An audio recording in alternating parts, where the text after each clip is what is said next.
இயேசு ஜீவிக்கிறார். சுவிசேஷ ஊழியம் வழங்கும் ஜீவ வார்த்தைகள். கிறிஸ்துவில் பிரியமானவர்களே, ஆண்டவராகிய இயேசு கிறிஸ்து நாமத்தில் உங்கள் யாவரையும் அன்போடு வாழ்த்தி வரவேற்கிறோம். இயேசு ஜீவிக்கிறார் ஊழியத்தின் சார்பாக ஜீவ வார்த்தைகள் என்கிற இந்த நிகழ்ச்சிக்கு வந்திருக்கிற உங்களை கர்த்தர் ஆசீர்வதிப்பாராக. ஒவ்வொரு வாரமும் இதே நேரத்தில் இந்த செய்தியை கேட்டு பயனடைங்கள். நீங்கள் பெற்ற நன்மைகளை எங்களோடு பகிர்ந்து கொண்டால் அது எங்களுக்கும் சந்தோஷமாக இருக்கும், தேவனுடைய நாமத்துக்கும் மகிமையாக இருக்கும். தொடர்ந்து உங்களுக்கு இப்படி டிவிடி தேவையானாலும், எங்களுடைய வளரு செடி பத்திரிகை தேவையானாலும் எங்களோடு தொடர்பு கொள்ளுங்கள். கர்த்தர் நம்மை ஆசீர்வதிப்பாராக. இந்த நாளிலும் உங்களுக்காக வேதாகமத்திலிருந்து ஒரு பகுதியை வாசிக்கிறேன். ஜெபத்துடன் கேளுங்கள். ஆதியாகமம் 42வது அதிகாரம் 36வது வசனம். தகப்பனாகிய யாக்கோபு தன் பிள்ளைகளை நோக்கி, என்னை பிள்ளையற்றவன் ஆக்குகிறீர்கள். யோசேப்பும் இல்லை, சிமியோனும் இல்லை, பென்யமீனையும் கொண்டு போக பார்க்கிறீர்கள். இது எல்லாம் எனக்கு விரோதமாய் நேரிடுகிறது, இது எல்லாம் எனக்கு விரோதமாய் நடக்கிறது என்று சொல்லி தகப்பனாகிய யாக்கோபு தன்னுடைய பிள்ளைகளை பார்த்து சொல்வதை நாம் அங்கே பார்க்கிறோம். இந்த சரித்திர சம்பவம் உங்களுக்கு தெரிந்திருக்கும் என்று சொல்லி நான் விசுவாசிக்கிறேன். கானான் தேசத்திலே பஞ்சம் ஏற்பட்டபடியினால் எகிப்திலே தானியம் இருக்கிறது என்று சொல்லி கேள்விப்பட்டு யாக்கோபு தன்னுடைய பிள்ளைகளில் 10 பேரை அனுப்பிவிடுகிறான். அவ்விதமாய் அவர்கள் தானியம் எடுப்பதற்காக எகிப்துக்கு வந்தபோது அங்கே அதிபதியாக யோசேப்பு இருக்கிறான். யோசேப்பு தன் சகோதரர்களை பார்த்த உடனே அவன் புரிந்து கொண்டான். ஆனால் இவர்களோ, இவன் தான் நம்முடைய சகோதரனாகிய யோசேப்பு என்பதை அவர்கள் அறியாதிருக்கிறார்கள். தகப்பனிடத்தில் போய் தானியங்களை கொடுத்து வரும்படி அழைக்கும்போது, நீங்கள் திரும்பி வருகிற நேரத்தில் உங்களுடைய இளைய சகோதரன் இருக்கிறான் என்று சொல்லுகிறீர்களே, அவனை அழைத்து வாருங்கள் என்று சொல்லி அனுப்புகிறான். அதற்கு அடையாளமாய் நீங்கள் சொல்வது உண்மையா இல்லையா என்று அறியும்படி உங்களில் ஒருவனை இங்கே வைத்து போங்கள் என்று சொல்கிறான். அவ்விதமாக சிமியோன் எகிப்திலே யோசேப்போடு கூட தங்கியிருக்கிறான். மீதமுள்ளவர்கள் இங்கே தகப்பனை என்று பார்த்து மீண்டுமாய் அங்கே போக வேண்டுமானால் பென்யமீன் கூட வர வேண்டும் என்று சொல்கிறார்கள். அப்பொழுதுதான் யாக்கோபு இந்த வார்த்தையை சொல்லுகிறான், யோசேப்பும் இல்லை, சிமியோனும் இல்லை, இப்பொழுது பென்யமீனையும் நீங்கள் கொண்டு போக பார்க்கிறீர்கள். ஏன் என்னுடைய வாழ்க்கையிலே இப்படி எனக்கு விரோதமான செயல்கள் நடைபெறுகிறது என்று சொல்லி அங்கே தகப்பன் சொல்வதை பார்க்கிறோம். இந்த வார்த்தைகளை கேட்டுக்கொண்டிருக்கிற அருமையான கர்த்தருடைய பிள்ளைகளே, உங்களுடைய வாழ்க்கையிலும் கூட ஒருவேளை நீங்களும் ஏதோ ஒரு காயத்தினாலே, ஏதோ ஒரு வேதனையினாலே, ஏதோ ஒரு பிரச்சனையினாலே அமர்ந்திருக்கலாம். ஒருவேளை அன்றைக்கு யாக்கோபு சொன்னது போல, ஏன் எனக்கு மாத்திரம் இந்த காரியம் இவ்விதமாய் நடைபெறுகிறது, என் வாழ்க்கையில் ஏன் இப்படிப்பட்ட விரோதமான செயல்கள் நடைபெறுகிறது, நான் எதை செய்தாலும் அதில் காரணமில்லாத ஒரு காயங்கள் ஏற்படுகிறதே, ஏன் எனக்கு மாத்திரம் இப்படி இருக்கிறது, என் பிள்ளைகளுக்கு மாத்திரம் இப்படி இருக்கிறது, என்னுடைய காரியத்தில் மட்டும் இப்படி விரோதமான செயல்கள் நடக்கிறதே, ஏன் இப்படிப்பட்ட காரியங்கள் என்று சொல்லி ஒரு கேள்வியோடு நீங்கள் அமர்ந்திருக்கலாம். இந்த வார்த்தைகளை கேட்டுக்கொண்டிருக்கிற அன்பு நேச பிள்ளைகளே, கர்த்தர் உங்கள் இருதயங்களை அறிந்திருக்கிறார். கர்த்தர் உங்களுடைய ஒவ்வொரு காரியங்களையும் அறிந்திருக்கிறார். தேவனுக்கு மறைவானது ஒன்றும் இல்லை என்பதை நாம் பார்க்கிறோம். இந்த நாளில் கொடுக்கப்படுகிற வார்த்தை உங்களுக்காகவே கொடுக்கப்பட்டிருக்கிறது. அன்றைக்கு யாக்கோபு சொன்னது போல நீங்களும் ஏன் என்கிற ஒரு கேள்வியோடு, எதற்காக என்கிற ஒரு கேள்வியோடு அமர்ந்திருக்கிறதை கர்த்தர் அறிந்தபடினால்தான் இந்த நாளிலும் உங்களோடு கூட இந்த வார்த்தையின் மூலமாய் ஆவியானவர் பேசி கொண்டிருக்கிறார். காரணம், நீங்களும் இப்படிப்பட்ட நெருக்கத்திலிருந்து ஒரு மாற்றத்தை அறிந்து கொள்ள முடியும், ஒரு விடுதலையை பெற்றுக்கொள்ள முடியும் என்பது தேவன் கொடுக்கிற ஒரு அற்புதமான ஆசீர்வாதம். 2-3 காரியங்களை வேகமாய் நாம் வாசித்து ஜெபிக்க போகிறோம். அப்போஸ்தலர் நடபடி புஸ்தகம் 28ஆம் அதிகாரம் 3வது வசனத்தை நான் வாசிக்கிறேன், கவனமாய் கேளுங்கள். பவுல் சில விறகுகளை வாரி அந்த நெருப்பின் மேல் போடுகையில் ஒரு விரியன் பாம்பு அனல் உரைத்து புறப்பட்டு அவனுடைய கையை கவ்விக்கொண்டது. நன்றாய் கவனிங்கள். 27ஆம் அதிகாரத்தில் நான் வாசிக்கும் போது அந்த ஜனங்கள் ஒரு பெரிய கடல் சேதத்திலே, கப்பல் சேதத்திலே அகப்பட்டு கொண்டு தத்தளிக்கிறதை நாம் பார்க்கிறோம். தப்பி பிழைப்போம்ங்கிற நம்பிக்கை முழுமையும் அற்றுப்போன நிலையிலே ஆண்டவர் கிருபையாக அவர்களை கரை சேரும்படி செய்தார். அவர்கள் கரை சேர்ந்த இடம் மெலிதா என்று சொல்லப்பட்டிருக்கிறது. அந்த தீவில் இருக்கிற மக்கள் அவர்களுக்கு மிகுந்த அன்பு பாராட்டினார்கள். ஐயோ, இவ்வளவாய் போராடி இருக்கிறார்களே, ஜீவ போராட்டம், மரண போராட்டம் என்று சொல்லி போராடி இருக்கிறார்களே என்று சொல்லி அந்த மக்களுக்கு உதவி செய்ய வேண்டும் என்கிற ஒரு தாகத்தோடு, ஒரு அன்போடு அந்த தீவின் மக்கள் அவர்களுக்கு மிகுந்த பாரபட்சம், அவர்களுக்கு மிகுந்த அனுகூலம் செய்ததை அந்த வசனத்திலே நாம் வாசிக்கிறோம். குளிரோடு கூட இருந்த அந்த மக்களுக்கு அனல் உண்டாகும்படி நெருப்பு மூட்டுகிறார்கள். அப்படிப்பட்ட நேரத்தில் பவுல் அவரும் சில விறகுகளை வாரி போடுகிறார். நன்றாய் கவனிங்கள், எத்தனையோ பேர் விறகுகளை வாரி போட்டார்கள். அதில் ஒருவர் பவுல். மற்ற யாருக்கும் இல்லாத ஒரு பிரச்சனை இந்த பவுலுக்கு ஏற்படுகிறது. என்ன? ஒரு விரியன் பாம்பு அனல் உரைத்து அவனுடைய கையிலே கவ்விக்கொண்டு தொங்கிக் கொண்டிருக்கிறது.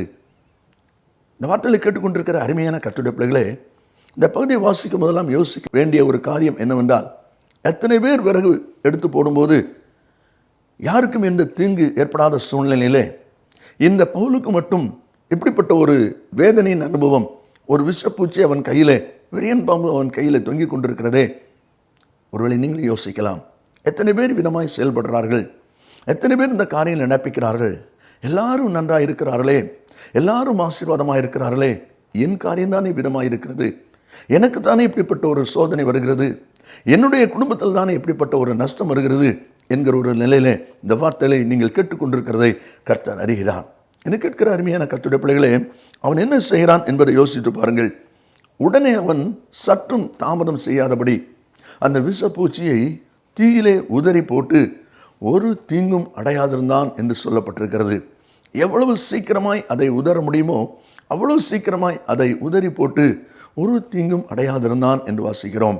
இந்த வார்த்தைகளை கேட்டுக்கொண்டிருக்கிற அருமையான கர்த்தருடைய பிள்ளைகளே, தேவனுடைய பிள்ளைகளாகி நாமும் இதில் கற்றுக்கொள்ள வேண்டிய சில அனுபவங்களை நாம் அங்கே பார்க்கிறோம். சங்கீத புஸ்தகத்திலே 34வது அதிகாரம் 19வது வசனத்தை நாம் வாசிப்போமானால் அங்கே சொல்லப்பட்டிருக்கிறது, நீதிமானுக்கு வரும் துன்பங்கள் அநேகமாயிருக்கும், கர்த்தர் அவை எல்லாவற்றிலும் நின்று அவனை விடுவிப்பார் என்று வேதம் சொல்கிறது.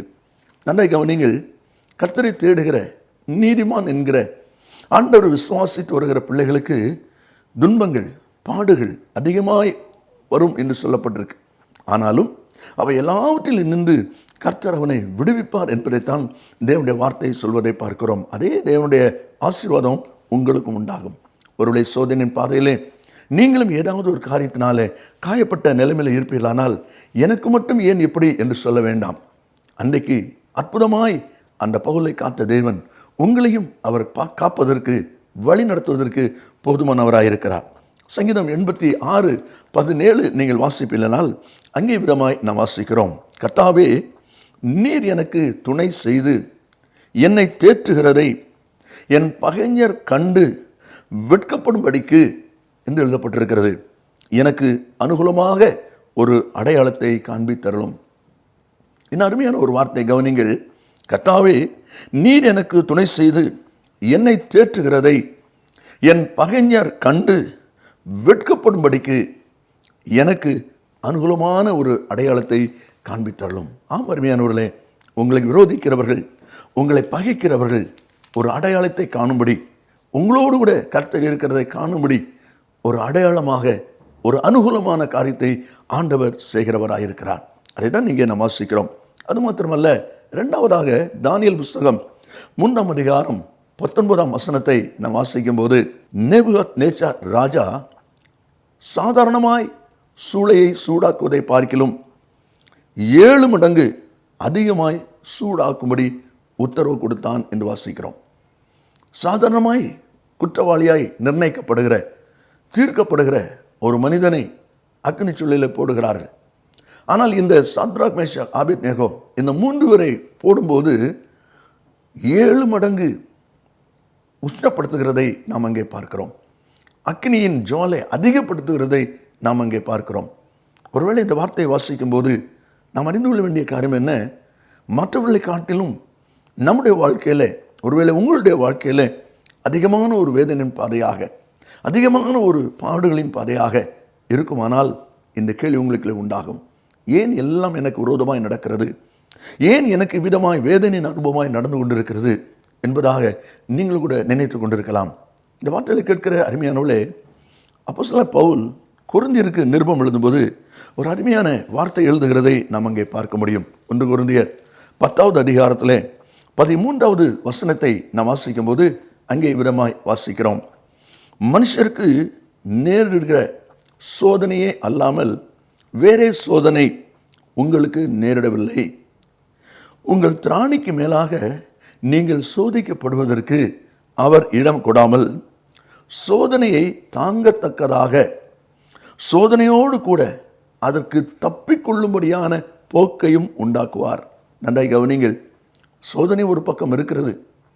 திராணிக்கு மிஞ்சி அவர் சோதிப்பது இல்லை. அதை காட்டிலும் பிரதானம் என்ன என்று சொன்னால், அந்த சோதனையிலே நீங்கள் தப்பிக்கொள்வதற்கு, அந்த சோதனையின் பாதையிலே நீங்கள் அமிழ்ந்து போகாதபடி காப்பாற்றப்படுவதற்கு ஒரு போக்கையும் உண்டாக்குவார். இதிலிருந்து நாம் அறிந்து கொள்ள வேண்டிய காரியம் என்ன?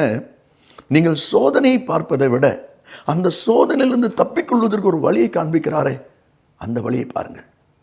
அந்த வழியை பாருங்கள். சோதனையில் தப்பிக்கொள்வதற்கு ஒரு வழியை பார்த்து விட்டீர்களானால் நீங்கள் ஜெயிப்பது நிச்சயம். சிறு பிள்ளைகளுக்கு படம் போட்டு பாடங்கள் சொல்லிக் கொடுப்பார்கள். சில சமயங்களிலே நாம் பார்க்கலாம், அப்படியே ரவுண்டாக கோடு போட்டு வச்சுருப்பாங்க. மேலே பார்த்தா ஒரு கோழி குஞ்சு நிற்கும், கடைசியில் ஒரு தாய் கோழி இருக்கும். அங்கேருந்து அப்படியே வளைஞ்சு படங்கள் போடுவாங்க. ஒரு கோடு போட்டு கொண்டு வந்து தாய் கோழியில் சேர்க்கணும் அப்படின்னு சொல்லி. அது ஒரு வழி இருக்குது. ஆனால் மொத்தத்தில் பார்க்கும்போது வழி தெரியாது, அப்படியே குழம்பி கிடக்கும். ஆனால் ஒரு வழி இருக்குது. இதே போல் உங்கள் வாழ்க்கையில் கூட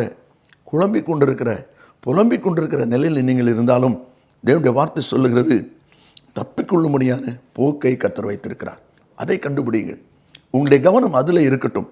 அந்த தப்பிக்கொள்ளும்படியான போக்கை கவனிப்பதில் நீங்கள் கருத்தாக இருப்பீர்களானால் நீங்கள் ஜெயிப்பது நிச்சயம்.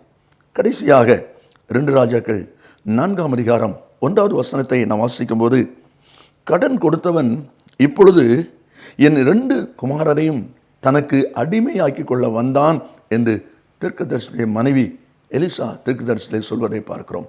கடன் கொடுத்தவன் அந்த கடனுக்காக என்னுடைய 2 பிள்ளைகளை, ஒருவேளை நீங்கள் கூட யோசிக்கலாம், கடன் கொடுத்தவன் அந்த கடனுக்காக பொருளை கேட்பார்கள், இல்லை என்ன வஸ்து இருக்குது அதை கேட்பார்கள். ஆனால் இங்கேயோ எனக்கு இருக்கிற என் பிள்ளைகளை கேட்கிறார்களே. அப்படிப்பட்ட ஒரு வேதனையின் அனுபவத்தில் இந்த மகள் தீர்க்கதரிசியில் வருகிறார். நீங்களும் அவ்விதமாக ஏன் என் வாழ்க்கையில் மட்டும் இப்படி என்கிற நிலையில் வரலாம். ஆனால் ஒன்றை நாம் தெரிந்து கொள்வோம். நீதிமொழி 22:7 நாம் வாசிக்கும் போது, கடன் வாங்கினவன் கடன் கொடுத்தவனுக்கு அடிமை என்று வேதம் சொல்கிறது.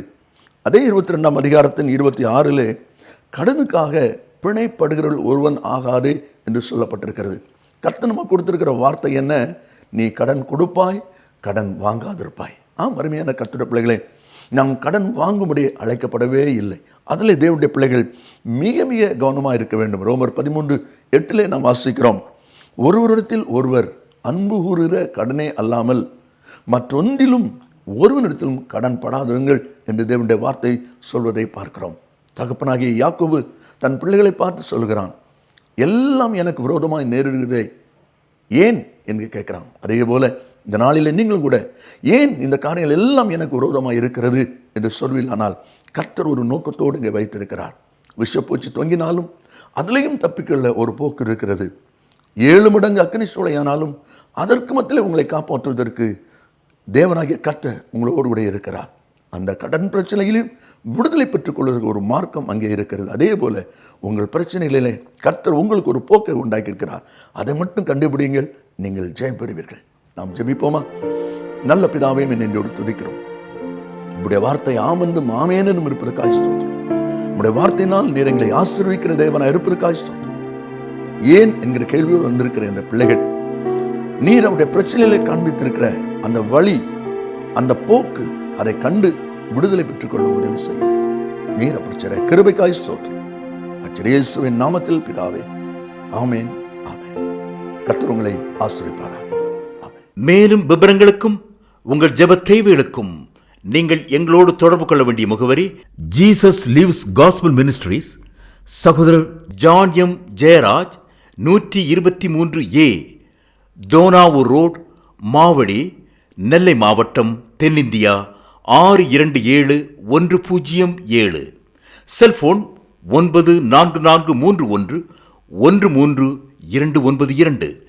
Email yesujivikarar@gmail.com. Website www.jesuslivesministries.org.